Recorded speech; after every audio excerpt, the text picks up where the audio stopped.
We will now leave the floor to Mira-Maria. Mira-Maria Danisman, former Kankanen. You're from the Federation of Finnish Enterprises in Finland. You're a member of Transeo, by the way. They are both members of Transeo now. And you're here as a member of the European Economic and Social Committee, as a rapporteur on business transfer as promoters of sustainable recovery, growth in the SME sector. So you kindly accepted to share your vision about business transfer and European competitiveness. So it's really a pleasure to have you with us today. And I will now leave you the floor. Thank you very much. It's an honor to be here today. I've participated at Transeo Summit a couple of years ago in Paris, which was also a very fascinating experience. I learned a lot from there. Now, of course, we are online, but still very happy to see this big amount of participants online. I would like to today mostly talk to you about how SME business transfers fit the new EU agenda of competitiveness that the President also mentioned in his opening statements. And I would also tell you today about the opinion that we did in the EESC a couple of years ago about business transfers, and maybe also draw your attention to some of the key findings of the recent EU SME Envoy report, which we will, of course, later on be hearing from the Commission and the Luxembourg SME Envoy as well. But as I know that the European Economic and Social Committee is probably one of the least known EU institutions, I would like to take the opportunity to actually say a few words about the EESC. So we are one of the official EU institutions founded by the EU treaties, and we are representing the voice of organized European civil society. The members of the committee, they represent employers, trade unions, and different civil society groups, such as consumer organizations from all the EU member states. All of the 329 members of the committee that we have are representatives from national organizations such as mine, which is the Federation of Finnish Enterprises, an SME organization, also a member of Transeo. And I am combining these two positions in my current work. We, in the opinion we give, in the committee, we give opinions about different EU policy and legislative proposals. So whatever comes from the Commission also comes to our table in the committee. So we give opinions of what the organized European civil society thinks of different policy proposals in the EU. But we also have a chance of proposing topics for the EU policymakers to start actively working on. And then after we have drafted our opinions, it is up for the other EU institutions, so the European Parliament and the Council, to decide how they want to use our opinions. But I would say that at best our opinions can really make a tangible change in the EU legislative policy process. And business transfers was one of the topics that we started to work with from our own initiative. So we actually proposed this topic for the EESC to be part of an opinion. And it was actually this opinion of the EESC that brought me also into the topic of business transfers myself. I can really humbly say that a couple of years back, when I worked as a rapporteur for the opinion, which is called Business Transfers as Promoters of Sustainable Recovery and Growth in the SME Sector, I knew quite little about business transfers, and I did not yet understand the magnitude and the potential that they have on our economies. However, I was very lucky to be guided in that process with excellent experts, researchers from Europe, who I believe also some of them are online with us today. So I learned a lot, and after that I have been convinced and committed to taking the message of business transfer towards forward in the EU policy processes. And in this business transfer opinion of the EESC that we drafted, we highlighted that business transfers are a strategic, very important strategic process to ensure our business continuity and safeguard our employment and tax revenue in Europe. And we suggested that EU and the member states would take the topic of business transfers in the core of their recovery and growth policies that they make in the member states and also at European level. And I believe a couple of years later, since we finalized the opinion in 2022, and now we're in 2024, I think the core message of our opinion is still highly relevant, if not even more relevant than in 2022. And I believe this because now it's a very special moment at European decision making. We have a new political leadership in Europe who are soon starting their work with new political priorities for the next 5 years. And one of these core priorities, as was already mentioned in the opening remarks, is competitiveness. How will Europe be successful in the competitiveness race that is quite tight on a global level? And I would now especially like to have a look how business transfer fit this new political core priority. Well, the European Commission President, as well as the European Council, have clearly indicated that improving European competitiveness will be the core priority for the EU institutions for 2024 until 2029, so the end of this political mandate. And the goal is to make Europe more competitive in comparison with the global rivals. Often, of course, we compare ourselves with US, but also China. And the ultimate goal, of course, is to make Europe more prosperous and also maintain and even increase our living standards. During the past 2 decades, we have seen from the economic figures that we've been falling behind our main competitors in many key indicators. In terms of GDP growth, foreign direct investments, and of course also our share of global trade. So how to turn this declining direction of Europe around? There are different ideas for improving the competitiveness of Europe, and I'm picking here the recipe of the 3 most common ingredients for the European competitiveness plan. And one is, of course, a very important one about investments, both public and private, how to make sure that our businesses can make the necessary investments into new technologies and greening their business. Second is about improving our business environment in Europe by reducing the regulatory burden coming from EU. When you ask entrepreneurs what is the biggest downside of the EU, the regulatory burden is something that most often comes as #1 obstacle that the EU is making them face. And then thirdly, we also need to harmonize our rules in Europe more.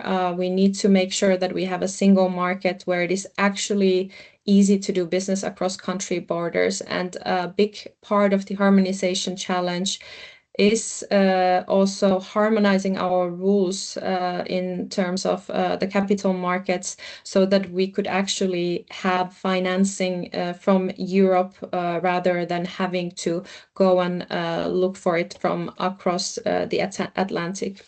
So these would be the 3 main ingredients for the competitiveness recipe for Europe that are now, I would say, most loudly being talked about in Brussels. While we are still waiting for the European Commission to take office and the official work program to be drafted, there are some initiatives also from the European Commission that have already been announced one way or another, either in the political guidelines from the European Commission President, or then from the Commissioner hearings that we have witnessed for the past weeks in the Parliament. There are proposals for SMEs, such as SME passport, as well as a new category of small mid-caps, which is a bit linked also to the SME policy. Then there is new SME and competitiveness check, a 28th legal regime for companies to operate in Europe. So there are all these plans that are now being developed in the Commission services.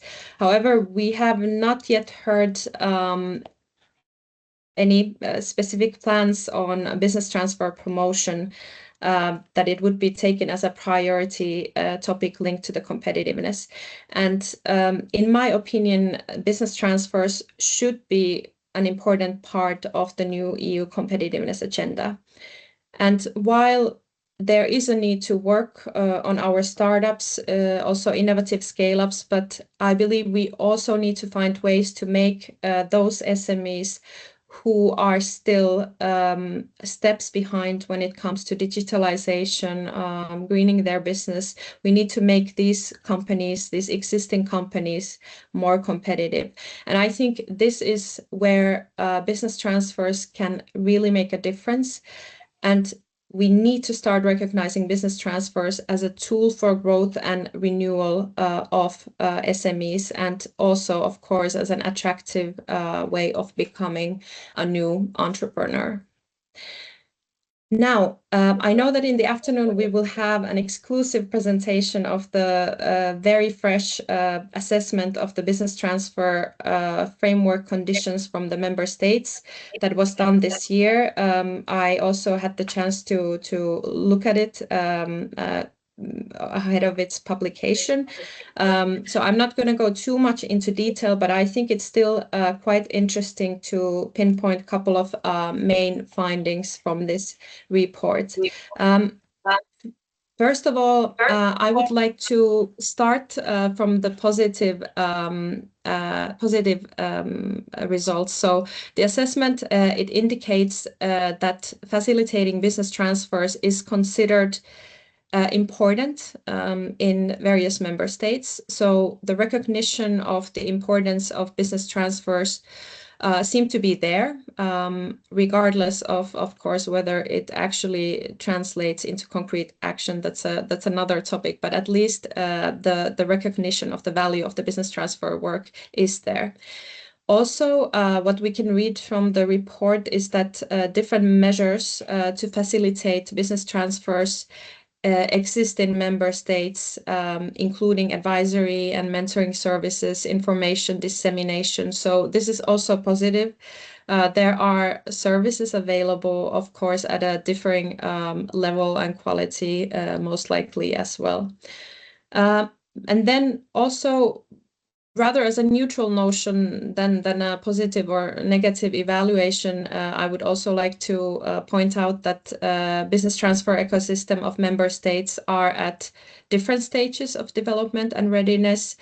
We see that in Western Europe, business transfers have been quite common for decades, whereas in Central and Eastern Europe, companies that were founded in the 1990s are only now approaching the stage of business transfer. So these differences also, I believe, might mean that the steps that we need to take in different member states might differ depending on the maturity of the business transfer awareness and culture as well. And now I would like to also look a little bit about the numbers of the expected transfers.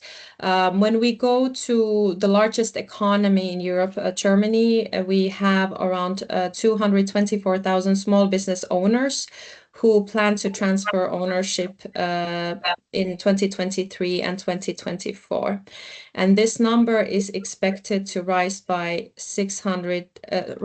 626,000 by 2027. And currently, 30% of companies in Germany are owned by individuals that are over 60 years old. while the number of potential successors has been declining for years due to the demographic change. More and more owners are also looking for successors and are already quite well advanced in the process. Of these who are looking for successors, we see that 41% have already arranged successors and 31% are in negotiations. What I find is also positive is that the number of completed business transfers is at record high in Germany, indicating that entrepreneurs are better prepared for business transfers than before. Then if we go to also France, we see that in France around 700,000 companies are expecting to undergo business transfer over the next 10 years. And currently 25% of entrepreneurs in France are over 60 years old and 11% are over 66 years old.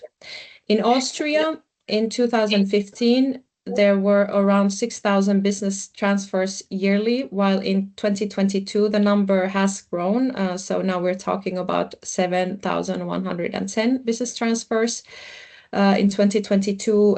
Between 2020 and 2029, we are expecting about 51,500 companies with at least one employee who are expecting to change ownership. And of course, if these business transfers do not succeed, we are also losing quite some jobs. It is estimated that over 692,000 jobs could be lost in the next 10 years in Austria. Then if we go to my own country, Finland, about 1/3 of entrepreneurs are planning to transfer ownership within the next 10 years. And by the way, we will be probably going to the Finnish most recent numbers soon also during the day. But I would just mention a few key figures here. We have around 50,000 entrepreneurs who have indicated their intentions for business transfers over the next 2 years. And from Finland, we also see that 47% of entrepreneurs who are aged 60 and over, they expect to sell their company to an outsider. So the share of those who want to sell to an outsider has grown. 24% are still aiming for a generational transfer, so intending to pass the business to a successor within the family. And then we have around 20% of respondents who believe that their business would end altogether. Now, I wanted to bring these figures to my intervention today because I believe that these figures, they tell a story. Of course, probably most of the audience are very well aware of this story by heart, but I believe that it's still very important to repeat it, especially when we're in policy discussions. Business transfers are a common challenge for not only one, but for many, if not all, European countries.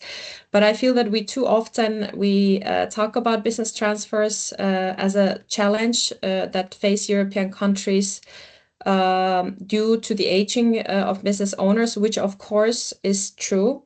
But we need to change this mindset a bit. We still don't look at business transfers enough as a source of growth. However, we see from research that their connection to growth is quite undeniable. In the assessment of the SME Envoys that I just referred to, it is indicated that in Austria, 61% of companies that underwent a business transfer managed to increase their turnover. 36% of them created new jobs and 60% increased investments. And in Finland, studies show that business acquisitions have led to growth in about 50% of companies. And in companies that have implemented any business transfer arrangement, 54.6% experienced growth, while in other companies the growth rate was lower. It was 37.4%. And in Finland, also the state-owned financing and guarantee institution Finnvera is reporting that 40% of business acquisitions that they finance become growth companies after the acquisition. And I believe we can find similar figures in other countries. These numbers just show that policymakers finally need to understand that supporting business transfers is supporting growth entrepreneurship. So business transfers is extremely important for the SME sector, and I think we already have in this community here, we have a common goal to build upon. We want to preserve healthy, profitable companies with jobs and help also these companies to grow. And although each member state faces the business transfer challenge in a slightly different timeline, the practical difficulties in the transfer process, they are pretty much the same. So business transfers would make a logical part of European competitiveness agenda, which also is about, of course, strengthening our single market. And when we look at the single market of Europe, we see that it is still only 1 out of every 4 SMEs that is doing business outside their country borders. So actually 3 out of 4 SMEs are still just working on their national or local markets. And I believe this number is too little. And here again, business transfers have a lot of potential. Internationalization through business acquisition is an opportunity that we should emphasize in the future even more. And EU should see this potential, also supporting the internal markets and also not only giving it as a step to go to the internal market, but then also internationalize outside the European Union. And here I know that the Transeo Deal Club has done an excellent job, and that's one of the concrete tools that can accelerate the cross-border business acquisitions. Now, I would like to still, before I close down, I would like to go back to the EESC opinion on business transfers that we drafted a couple of years back. There are several recommendations in that opinion, so I can only, due to time restraints, mention here a few. And also you will find the link to the opinion from the slides that will be also shared with you. But the first recommendation that I would like to point out from the EESC opinion on business transfers is that we are recommending the member states to establish national business transfer stakeholder forums that represent both public and private stakeholders. We want this because we know that in those countries where you have such forums, we have experienced that these forums are a great way for a systematic and long-term approach for business transfer promotion. They provide the space for ongoing dialogue between national experts. And of course, a long-term, very ambitious goal is also to one day have such a forum at European level where all these national business transfer forums could interact with each other and exchange best practices. Then we also recognize in the opinion that the available data on business transfers is still too fragmented, it's insufficient, it's sometimes outdated, and also unfortunately often non-comparable across the EU member states. So we are therefore recommending that the Commission and the member states would continue to improve the business transfer database.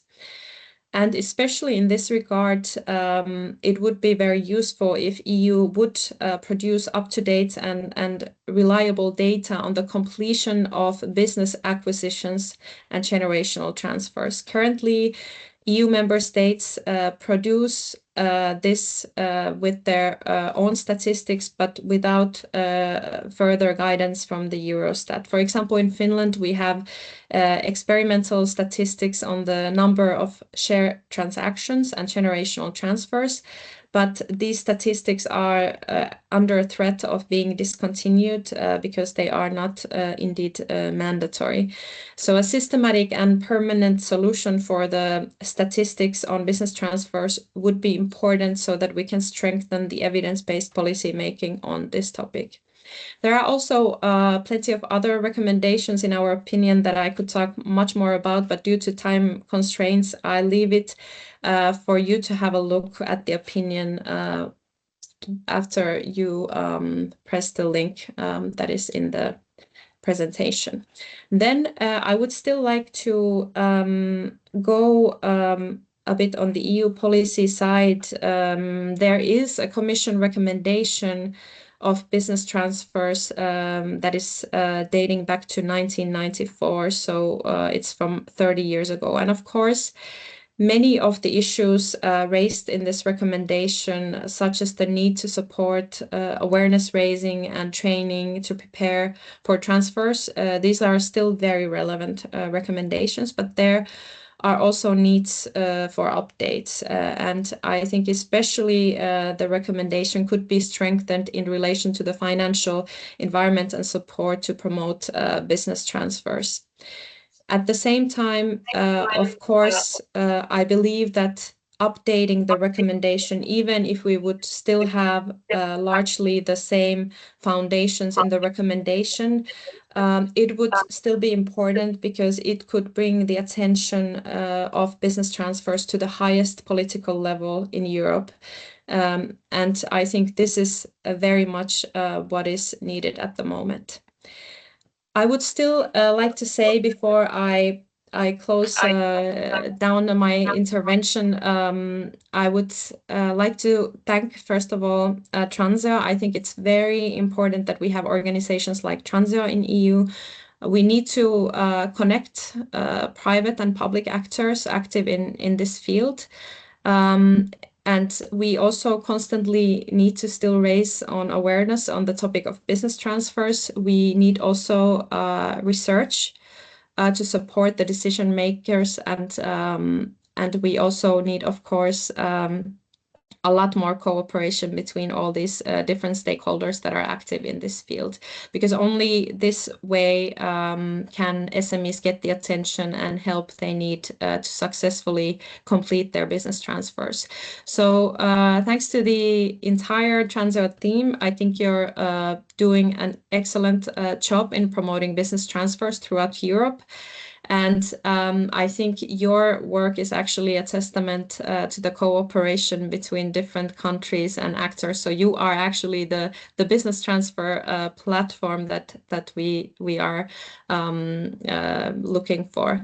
And I commit to be a very firm supporter of business transfer promotion at European policy level, and I will still stay online here with you for a while. So if you have any ideas, questions, or reflections, what you would like to point out, or how you think that we should do this promotion work together, let me know. But for now, thank you very much for your attention. Thank you so much, Mira-Maria. Thank you for the very nice presentation, really interesting.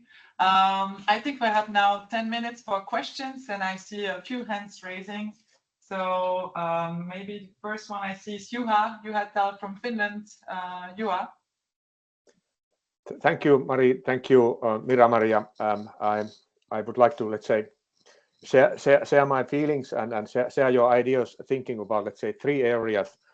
First of all, I do think that this core message of this this opinion is still relevant, and business transfers are highly connected with competitiveness, and then also agree with you, Mira-Maria, about the idea of updating this Commission recommendation. Good presentation. Thank you, Mira-Maria.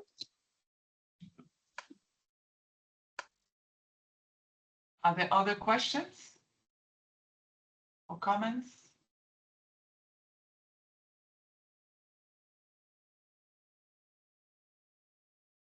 No, or maybe later, Mira-Maria, you're staying with us. Maybe Albert. Albert is from Rempresa in Catalonia. He's a member of the board of Transeo. So hi, Albert. So we have a question. Hi, Marie and Cal, and hello. Yeah, Marie, we have met last week in the SMES Assembly. And one of my concerns is that although it's very important and all the people who said that it will be perhaps according to the figures that Mira-Maria has shared with us, it will be perhaps a new pandemic of companies, enterprises, because if the boomer getting retired, we have not enough stock of entrepreneurs to take over of these businesses. Although that this is like this, and we have the figures since the recommendation of 1994, no one member of the Commission, DG Growth, DG Enterprise, DG Social, have developed any tool to support financially or to support in any way the regions or the country's position. Then it seems that it's always on our hands. Like the Association of Private People, Transeo, to push this activity, this policy forward. And I think that it's not possible, because if there is not a political push, a political support to all of this, we will see like another 4 years of support of scale-ups or startups or whatever, which is not the existing companies that are giving a job to 60% of the population. And the numbers are crucial. Mira-Maria has done magnifical work with this report, but my question is, what can we do? What should we do? Who should be see in the Commission or wherever to start finally after 1994 one unique policy to support the takeover of millions of companies during the next 4 years in Europe? Thank you. If I may react on that, nice to see you again, Albert. Thank you. I think you made a very, very relevant point that I'm also myself quite puzzled with. I think one of the issues that we keep facing is that because many of the dimensions of business transfers, the practical work, is at member states' hands. We often hear from the Commission that, there is so little that we can do because it is up to the member states to actually make sure that the recommendations that we've done are taken seriously, etc. But I think here, especially during this beginning of the political mandate, now I would say this is the window of opportunity if we want that business transfers are taken seriously. And here, because also when we've had discussion about opening or reviewing the recommendation from 94, sometimes I hear the arguments, okay, but the issues are still pretty much the same. But I think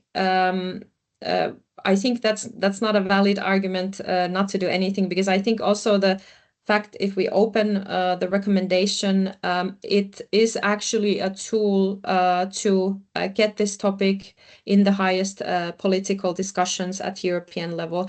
And I think also when it comes to the startup scale-up policies that are very popular and sexy in the EU policy, Of course, that is something that we need to do as well. But I think also for the startup policy, we need to change our mindset a bit. We cannot just think that startups are starting up a business. Of course, sometimes it starts from a new idea, but we need to also include in the startup policy starting up a business through acquisition. And I think this is also an opportunity when we are now next year going to have the startup scale-up strategy from the European Commission. I think we should also try to discuss with them how we can have the dimension of business transfers there. But we have to go probably to the highest political level. We have a commissioner who will hopefully be confirmed with all the other commissioners this week. So we have a French commissioner for industry and SMEs. And I think indeed we have to jointly communicate to him how important this topic is for the European economy and competitiveness. And it's of course it's a long-term work, but I believe that with this team, all of you there, we can make a difference this time. But maybe I'm too optimistic, but I like to stay optimistic because it leaves your options open. We are optimistic as entrepreneurs and also as takeovers and people that are working in business transfer. We are optimistic. We have this policy at long term, and I'm sure that we will count on you to help us to do next steps regarding the meetings with the commissioners and all this activity regarding the next policy around the startup and a scale up. The best way to grow a company is acquire another company and to add some companies. I mean, if we don't have enough like entrepreneurs to take over all the companies, but we have some companies that can take over a lot of other companies and grow in terms of the European space, the European economic space. Thank you so much, Albert. Thank you, Mira-Maria. Maybe one last question, but then we will run out of time. Otherwise, I think you will stay connected, Mira-Maria, and everybody has your email address here and you're available. Thank you so much for this very interesting presentation.